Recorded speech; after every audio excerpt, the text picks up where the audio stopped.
kulankan oo ku qabsoomay howlka dowladda hoose degmada Laascaanood ayaa wasiirka wasaaradda umuuraha gudaha Soomaaliland Professor Yaasiin Xaaji Maxamuud Xiir Faratoon uu la qaatay cuqaashi waxgaradka beelaha walaalaha ee shaqaqadu ku dhexmartay koonfurta gobolka Sool oo dhawaantan laga dhaariyay 90 xubnood oo lagu xidhayo nabadda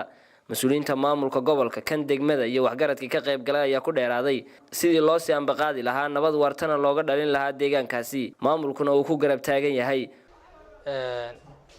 waxaa fadhiya wasiirkii wasaaradda arrimaha gudaha iyo amniga dalka Jamhuuriyadda Soomaaliland waxaa kaloo fadhiya halkan xildhibaano ka tirsan xukuumadda dhexe ee ugu jira labada beelood siyaasiyiin maayirka degmada Laascaanood barsaab ku-xigeenka taliyaha qaybta booliska gobolka intaas waxay u fadhiyaan shir maanta uu qaban doono wasiirka wasaaradda arrimaha gudaha oo asalkiisu yahay odayaashii bixi lahaa ee loo soo xushay labada beelood soo xusheen wacyigelinta labada beelood oo socon doonto muddo 14 casho ah xukuumaddu ku baaqday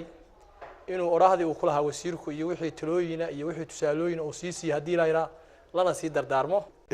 aad iyo aad marka hore waxaan ka mahad celinayaa shirkad ka soo qayb gasheen ee degmadiina ku fadhidaan idigoo ka shaqeynaya nabadda la idin xil saaray ee labada beelood waxaan aad u rajayn doonaa kuwii ku guuleystay inaad noqotaan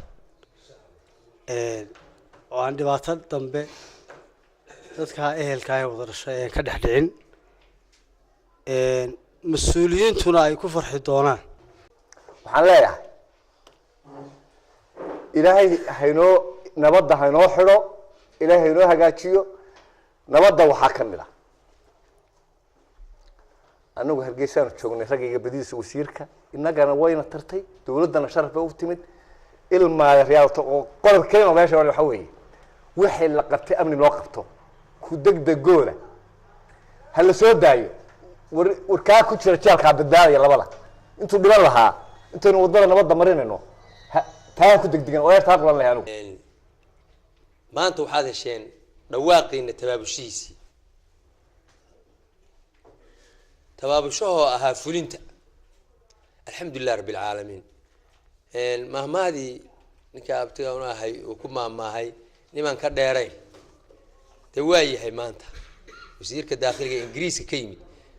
safar buu ka yimid inama joogine hadalka ku galaya anigu say ugu muuqato kama foga sidii odayaashii nabadda soo dhaweeyay yiraahdeen nabadda waynu u baahanay khasaarihiina waa kumbanay oo qoobamaynu kaga jiraa sidii aynu nabadda ku heli lahayn inagoo ilaahay ka baqayna marka ugu horeysa iyo kitaabkaynu maray ku shaqeynayna aan ku shaqeyno ugu dambeyntiina wasiirka arrimaha gudaha ayaa hoosta ka xariiqay inay ka go'an tahay xukuumad ahaan sidii nabad waarta looga dhalin lahaa colaadda muddada badan soo jiitamasay ee ka jirta koonfurta gobolka Sool sababta aan isugu keenay aan halkan idinku wacnay waxa la tahay waad ogtihiin waa inagii maalintii dhawato shirkii loo dhamaa